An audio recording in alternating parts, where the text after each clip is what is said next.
Gary, you're with which organization? The Calgary Wildlife Rehabilitation Society. So do you know the mayor? Have you ever met the mayor, Gary? No, we haven't met. He's a fine, strapping young man, wouldn't you say? Pretty much. Yeah. You have a question for the mayor? I do. As an organization, nonprofit organization who operates in the city, we've been here for 20 years, and we rescued injured and orphaned wildlife in Calgary in southern Alberta.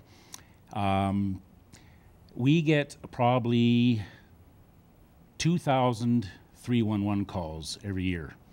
So the calls go to 311, and then they forward them to us.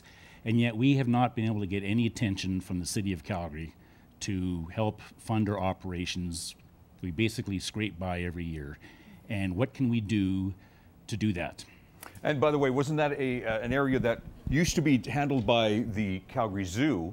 And I believe that this is what sort of spun off from that, yes? I think so. Gary would know better than we would what the history is there. Yeah. So, you know, money is tight, you know, and I've got to be blunt about that. And I don't see that changing anytime soon. But at the same time, we have to invest in stuff that makes the city a better place to live. And the city has for some time been relying on nonprofit organizations to pick up the slack. And in the area of what we call family and community support services, FCSS, that's social welfare groups, groups that work with people living in poverty or people who are falling between the cracks.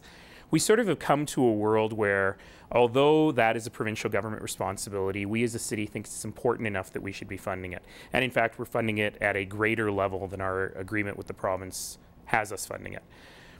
In the case of the work that you do, I think that it's probably fair to say that it's completely fallen between the cracks. Our folks, we have great folks in animal and bylaw services, but they deal with domestic animals. And it has been difficult to make the case, I think, for you guys that the city is responsible for wildlife, right? That's not a provincial responsibility. But I'm also not a fan of buck passing between the different levels of government. So this is a very long way of saying, write me a proposal. And help me make the case that this kind of thing is something the city ought to be funding, how much money it's going to take, what benefits there are to the community, and we can have a very open discussion about it.